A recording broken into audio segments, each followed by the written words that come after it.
Welcome to Toxland. We're your hosts, Jessie and Bre, two besties on a mission to shake up the beauty industry from the inside out. Say goodbye to the self-help overload and hello to our cheeky and unfiltered take on being a babe in a toxic world.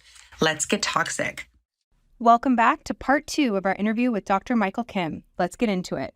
I want to know what you think about plastic surgeons who are internationally renowned or world famous and use all these kind of proprietary names for their facelifts.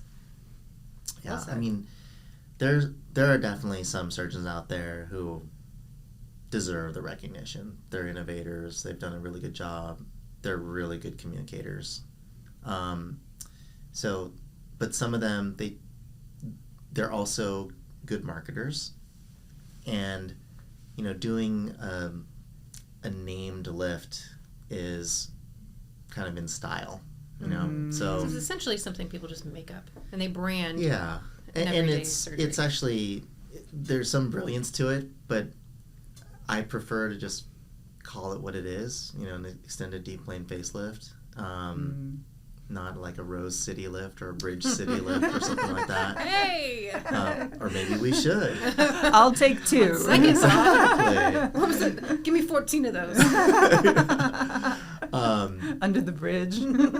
The rationale behind it is interesting, and actually it makes some sense that because of the stigma of what a facelift represents to some people. Some people just can't get over the fact that it's called a facelift, right? Because it's like, I never wanted a facelift. I said I would never get one when I was 30. Well, no one says they're going to drive a minivan. It's. I know, and it still happens. I want one so bad. They're so great. We rent them, but we don't own one. It's a no for me, dog. Yeah. Those sliding doors, though. Oh, yeah. Luxury. Exactly. So basically, by communicating it with something X lift, then it can be seen as a procedure that is not necessarily a facelift. And smart. It's more digestible to the patient who can really, okay, well, I'm just getting the Bridge City special.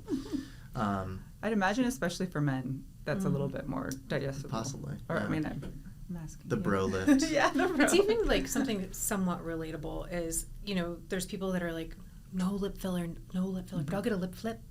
Yeah, I'll get a nice little lip flip. Totally. Yeah. I mean, I think it's, although they're different procedures, I think the stigma is kind of the biggest takeaway I have from that. That's really interesting that applies so deeply to, facelift. It's like, just fucking do it. Yeah, and honestly, it's also generational. Yeah. Because, older patients sometimes, and you see this in Portland too, maybe less in LA, that there is, almost sometimes a guilt to, treating yourself to something. And, oh, I get this money, and, I could, maybe I should this is put it somewhere else. Exactly. Totally. Whereas, the 25-year-old rhinoplasty patient, I'm doing this, and everyone's gonna know it. YOLO, treat yourself. Exactly. Yeah, I almost think there's a bit of an advantage with millennials or even older Gen Zs, where we're more likely to share what we're doing. Yeah, because you know that the North Koreans and the Russians already have your photos anyway. So I don't give a shit. I'm I've done this one on Tuesday. I don't care. They can have and it. I definitely still have people that are we've talked about this before, where they're like, you don't need that. I'm like, oh, please don't talk to me. Have you seen my before pictures? Yes, I did. And I am so glad I did it every time. Yeah. I didn't have a before photo because I've been doing this since I was 24. So I've just looked good since then. I got Botox in my forehead before I had any freaking clue what it was even going to do to me. Yeah, no wrinkles. My friend in Orange County was like, can you be my Botox model? I was like, I have no idea what the mechanism of action is. Sure. Put it right in. No clue. And hey. Look at you now. Look at that. I'm almost 35. I do have, people who are like, I don't want that Botox on my forehead because I don't want that like smooth, like shiny skin. I'm like, you don't? Why not? I was like, I get complimented on that everywhere I go. Fred Meyer, the gas station. What do you mean? That's what Vince always can tell, like, who works with me. Oh, He- yeah. He's always like, oh, your friends are so shiny. Shiny, happy people. You know, That's my us. husband is like I was gonna say very blue collar, but he's also in sales, so like a little bit in between, right? Before our wedding, we had him come in, and he's like very no drama, like the chillest person you've ever met. And we're like, can we just do whatever? He's like, sure. They completely froze his forehead. They put 8 syringes of filler in his cheeks, in his jaw, and he was like, I can't really tell a difference. 8 syringes. In one sitting. He looked great. And he laid there and took it like a champ. My friend kept being like, hey, did that hurt? Does this hurt? How are you doing? He's like, no, it's fine. He's It's fine. So funny. He just like, and I love it because I look at him, I'm like, you look so good, He has baby. no nerve endings. And he's like, meh. I was like, do you want to do it again? He's like, if you think I should. I'm like, okay. No, he's great. He like takes me to my plastic surgery. He like takes care of me afterwards. He's a trooper. We all need Good a sport. Dave. We do. Get yourself a Dave. If you were going to have plastic surgery, what would be the first 3 things you'd look for from your surgeon? Great question. You know, I'd want to see their results. Mm-hmm. I want to see a lot of before and afters. I mean, it's a little different because I know people in the field and I know people who know people. Mm-hmm. So, But we don't. So, Yeah. like, if What would you I... tell our listeners? Yeah. Yeah, like what if you were totally green and, you know, people can make themselves look so legit online. And, Yeah. like, how can you kind of see through that bullshit? well, I think like you want someone with some gray hairs, but not all gray hairs. I could say that for other things right now in our country. Like too. this. Oh, that's a great answer. Yeah. I mean, because I think experience does matter, right? Like, Totally. and not just like how many years you've been in practice, but procedural experience. So if all you do are faces all day and you bang it out, then, you know, like for instance, I do a lot of nose surgeries a year, right? And so you might have a person who does all kinds of surgery and they do like 5 nose jobs in a year, but they've been in practice for 40 years, but their procedural experience is a lot less than mine, right? So it really matters, like, is that kind of their bread and butter? Do they do a lot of it? Do they do a nice job? Do they have a lot of before and afters? Are their reviews good? You know, I'm sure some reviews can be gamed. There was that $5 million thing in Seattle. I don't know if you saw that. Like, No, was that on Real Self or? it was I believe it was a surgeon who was requiring people to sign NDAs before they even had their treatment, and Really? and like saying that, you know, they basically couldn't say anything. Is this And someone we know? I don't know. Okay. It's not a facial. Okay. Okay. Yeah. Wouldn't have passed him. Just kidding. I love that we know who we're talking about. Right? yeah. Oh boy. Slippery slope. Exactly. We'll not name names. So I think those things matter, like the pictures, reviews, and you can see the real ones and what you Totally. think are not real. And you know, maybe their social helps. I do find it like you do see people who are on social who are like pretty new in practice. Like, let's say the first 5 years, you really just don't know what you're doing, honestly. Like, it might be hard to hear, but like you're getting your feet wet, and those people, they're not purposely, I don't think they're purposely deceiving people on their level of expertise, but like you think you know a lot more than you do until you get into it a little bit more. There's this thing called the Dunning-Kruger curve. I don't know if you've heard of that. I think so. Anyways, it's this stupid economic like thing. It's a behavioral science thing. Is But it like basically- the 10,000 hours thing or something like It that? is exactly that. Oh, okay. So Yeah. basically, really early on, it's like there's a graph of expertise and competence, and so or like confidence and competence. And so early on, people have this really steep curve to where they're very confident, but their actual like competence is really low. Mm-hmm. And they don't know that it's low. And that peak of where you are, it's called being on the peak of Mount Stupid. And then... I was definitely there. Yeah, exactly. Everyone's there, right? And so as you go on, you get down to this like valley of despair where you have this like imposter syndrome and you're like, I don't know shit. I don't know anything. Yeah, like, totally. what am I doing? You know? Yeah. And then you slowly become like more enlightened until you kind of reach this steady state where you're comfortable and, you know, you either want to die or you're dead. It's just very late on the stage. So early stage surgeons are definitely on the top of Mount Stupid. But in social media, people will put themselves out there as like a world expert. I'm like, dude, you just finished fellowship like 2-3 years ago. Like, there's no world expert in you. Like, you may have given a lecture in Vancouver, BC, but no, you're not like a world-renowned person. You know, there's very few people who are like that, not including myself at all. But so it is kind of one of those things. Like, people, I guess, fake it till you make it. Yeah.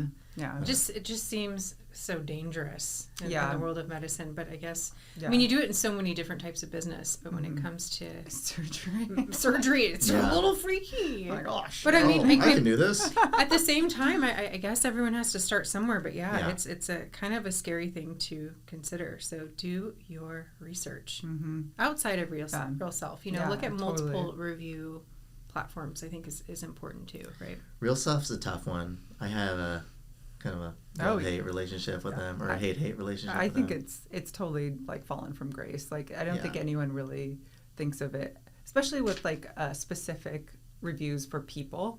Like, I think for like a Kybella or Sculptra, maybe it's a little bit more legit because they're not as purchased, but specific injectors, like doctors across the board, are definitely, that stuff's skewed. You can tell who's paying to play. Yeah, the verified thing. Such like bullshit. For me, I have like the blank face because I haven't paid them anything. Yeah.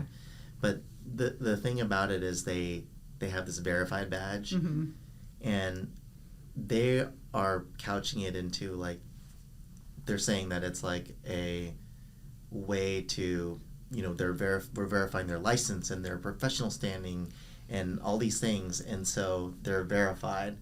But then the flip side of that is like, their implication is, if you're not verified, are you not those things? Right. You know, it's like, I'm a double fucked board-certified plastic surgeon. Like, I'm not. Yeah. I don't need this like little check on real stuff. Yeah. Exactly. Totally. So I posted some anti-real self stuff, and there's all these new platforms. There's one that just came up. I don't want to anger anyone, but like, you know, a couple of my friends who are excellent surgeons are on there, but then all of like their fellows who like recently graduated like a year or two ago, like, I'm handpicked by this platform to perform surgery on, you know.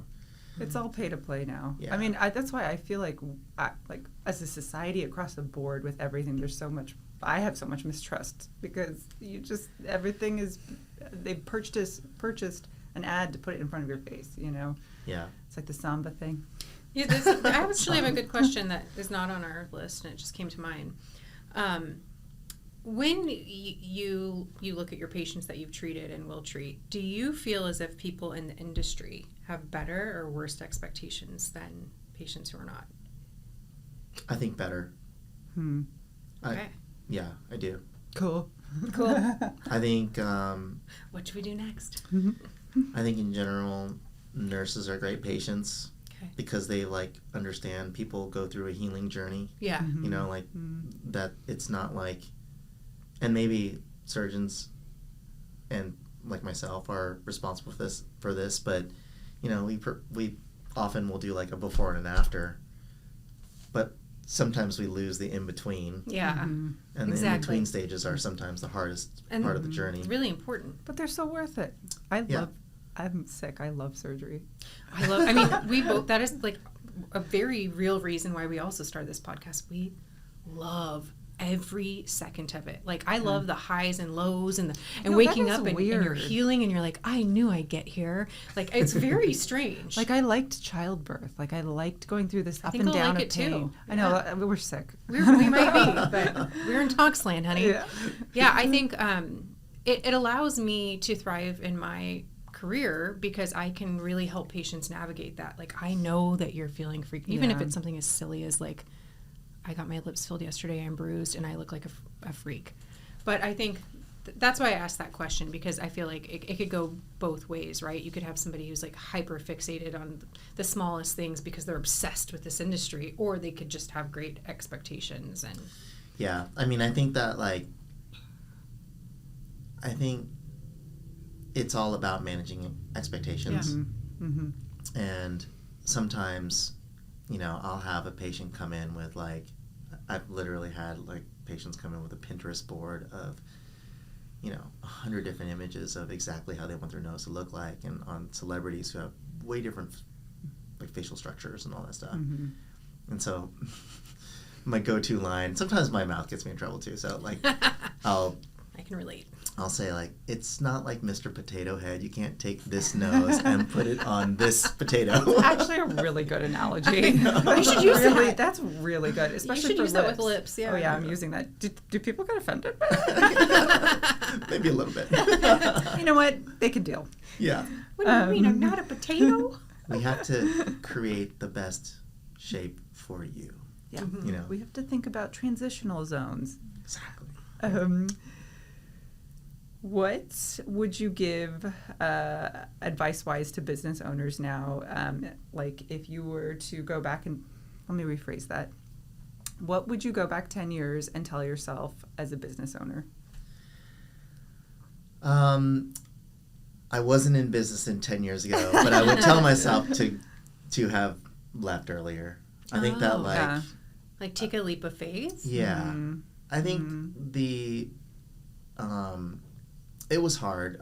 We have some family health issues, like my son, and it was comfortable being at a big organization, and to have the leap of faith of, like, jumping out and doing your own thing was a pretty difficult thing. I had incredible support from my wife, though.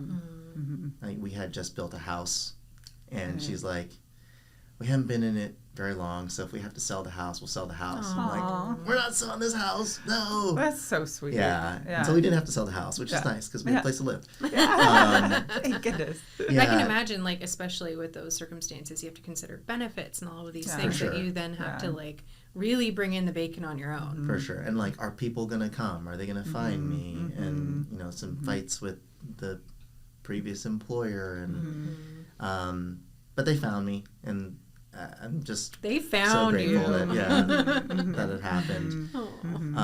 But it is a lot of work. It's a lot of work. You know, you as I was saying, like, I never bring home the bad stuff home, but I am working a lot when I'm at home. You too. are? Yeah, Like charting or? well, like a little bit of charting, but, like, you know, let's say, like, patients are looking for simulations and I couldn't get to them during the day, but I need to get it out, you know, or preparing for my cases the next day and things like that. You know, so it's not like I totally shut it off. I'm also on call for my patients, like, 100% of the time, which is better than being on call for all of the patients of, like, a whole department. Do you give them your cell phone number? So I don't give them my direct cell phone number, but we do have a system that's almost like a Google Voice type of thing. So you can still get the message, but they're not, Yeah. like, getting your direct text line. And it's really great because, like, any one of us can respond. Oh, good. So But there's I lots do of it eyes after on hours, yeah. But the staff will see it the next morning, all the interactions, and then, like, Oh, that's you know, good. like if I said, we'll call you tomorrow to get you in to see you, and it'll happen. That's cool. Yeah. In terms of separating it when you get home, do you feel like you are an advantage of being in business with your significant other? Yeah, I mean, we talk about it all the time at home too. Because Because she's invested, right? She's invested. into it. Yeah. She's in it. Yeah. We have like really good complementary skill sets in that respect because she's like a real operations type of person, and like Awesome. so I'm not self-aggrandizing myself, but if you know anything about like Apple as the company, like Steve Jobs was like the visionary, and at the time when they were humming and he was alive, his right-hand man was Tim Cook, who was the operations guy who like made things happen, you know? And so it's like I try to come up with the vision, or I have from the practice in the beginning, and then she helps execute that. That's so sweet. Yeah, and so it's really worked out well in that respect. Yeah. I'm going to ask you 2 annoying questions. Earmuffs. Have you ever done insight questionnaire from BSM? No, Color what's that? personality. Okay, I'm going to send you it later. Oh, is that Secondly, what is? you either lead with like red, blue, green, or yellow. No, I've done the other ones though. Like That the one's really interesting. It's put on by like Enneagrams. yeah. So this Oh, one's yeah. it's a little bit more in depth, and it's put on through a consultant through Allergan. Okay. Which essentially teaches you a lot about yourself based off this like lengthy questionnaire, and it teaches you like how to work with you, what your preferences are, what your communication styles are. I think it's actually a really, really good tool if you don't get stuck in like whatever it determines or prescribes you as. So we use it a lot in our business. She's rolling her eyes because she has to hear about this all the time. Cut. We use it a lot to work with different personality types. Okay, that being said, what is your sign? God, Scorpio. oh my God, I'm He's a leaving. Scorpio. Jesus. Do you know what your moon sign is and your rising? All right. I have all no right. idea. I'll do your birth chart later. Just give me your birthday, time you were born in the city. I'll let everybody know. Jessie's a true to the game Capricorn. She doesn't believe in horoscopes. Okay. Jesus. Take me to church. What is one thing you want people to know about you that they don't? Wow, is that on here? Yes. I kind of switched the verbiage up a little bit. But yeah. Well, this is one thing that like people who know me, they know this story, but I think it's an interesting story because like I guess you don't expect it from a doctor, I guess. But when I was 16, I love music, and I grew up in a time in Seattle when like grunge was like really big. And so when I was 16, I went to a show at this place called the Moore Theater. It was like 1,000 people, and it like took a month to sell out. And it just happened to be the second Pearl Jam concert. Sick. And so I jumped on stage during that concert, and I'm actually in the video, Oh my God. Even Flow. Did you? Yeah, and so I had like a shirt on my head, and I did. It's really like God. it's really like a short period, but it's just me. Oh And my God, I love that so much. So fast forward to just this year, day before Mother's Day, Sam and her mom, their only wish for Mother's Day was like not to be at home during Mother's Day. They wanted to go to the Ritz, like Okay. and so Yeah. The new we're Ritz in Portland. putting them in for a night, Saturday night, and then they would I'd pick them up on Sunday. So the night before was the Pearl Jam concert that I went to with Samantha, and a little disappointed because I'm like, play the old shit, like, stop playing that, play that again. Where did they perform at? Moda. Oh yeah. Right. You're like, can we be So at the Crystal funny. Ballroom? Our tickets kind of sucked and stuff too. But anyways, I'm like, if you guys have seen my social, I'll do like hotel tours sometimes. Like I did that with Mexico City, but I was like doing like a little video of going into the Ritz's like workout area. And I see this heaving, sweating guy to my left as I'm going straight towards looking at the view of Mount Hood, and I'm behind a pillar, and Sam's following me, and I just like mouth, I'm like, do you know who that is? And she's like, no. I'm like, that's Jeff Ament from Pearl Jam, the bassist. and so I'm like, okay. So then I went, and like he was in between sets and he was working out with some dude, and he's like all heaving and sweating, and like I'm like, hey man, big fan. You pull yourself up and I didn't.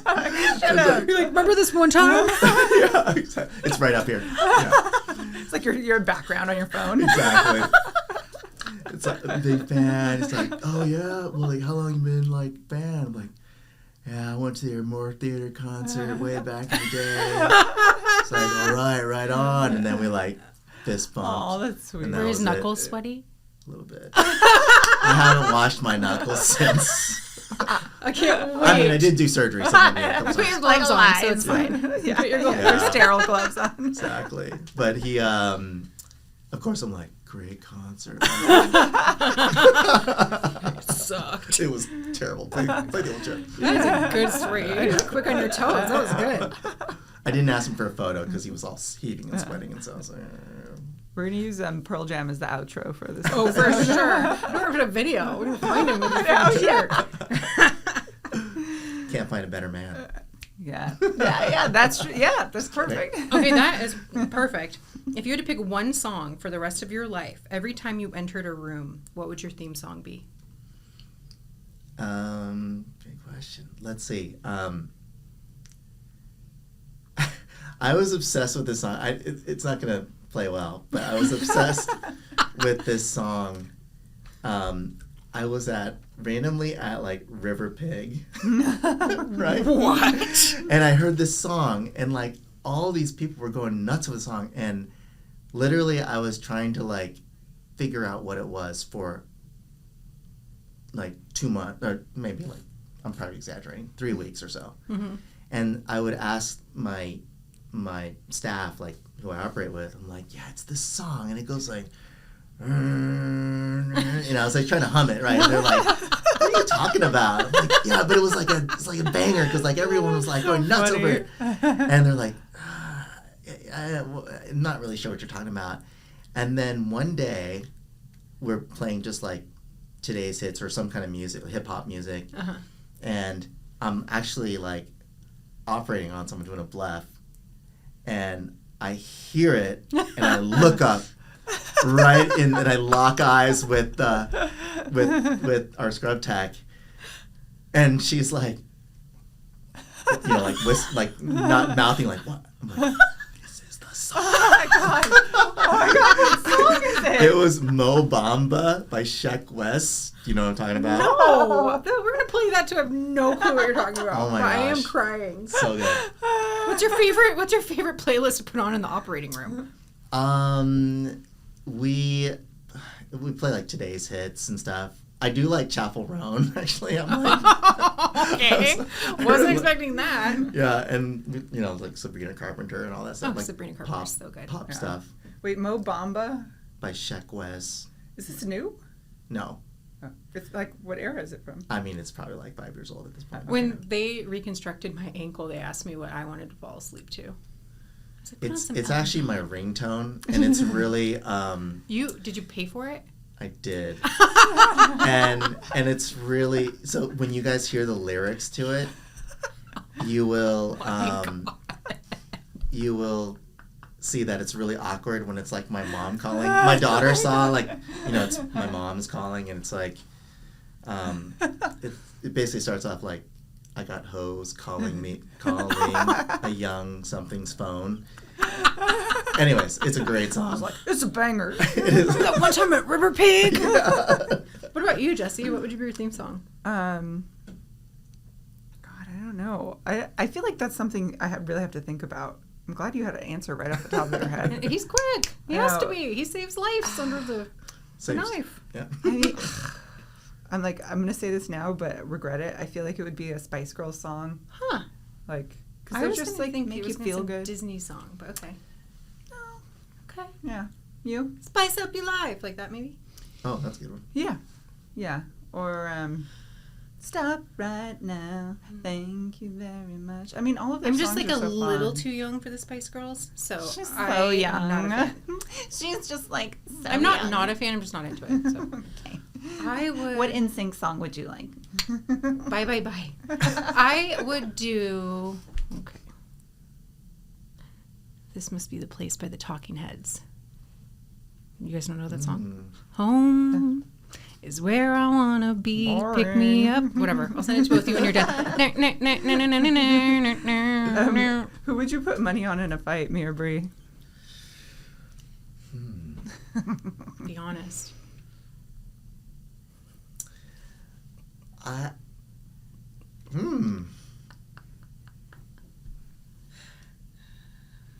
No I feeling. think I take Jessie. Why? Wrong choice.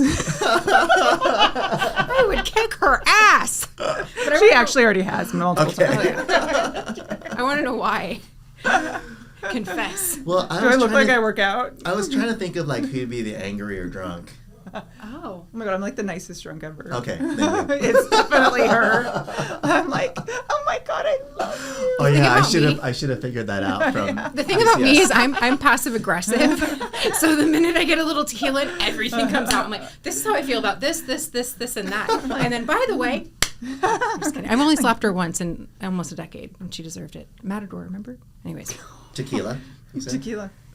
You guys go there for, was that Tuesday? Like, is it a Tuesday? Top happy Shelf hour? Tuesday. Yeah. God, I like blacked that out. Wow.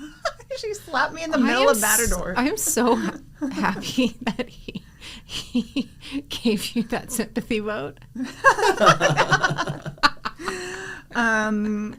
Whatever. I'm just gonna work out and kick your ass. Okay, I think another great thing about your Instagram page is like how much food you post. You yeah. make us all salivate in Portland. You're a foodie. You and Sam Yeah. are both Love foodies. food. Yeah. What's your favorite meal in Portland? There's so much good food here. I know So- it's hard to. You know, it pick. was rated, I'm sure you saw, by the London Times and the New York Times as one of the top 20 foodie places in the entire world. Oh, Yeah, definitely. I mean, I makes think sense. we do casual food better than, most places for sure, right? Mm-hmm. Like How are if some you- of the best Thai restaurants here in the whole world?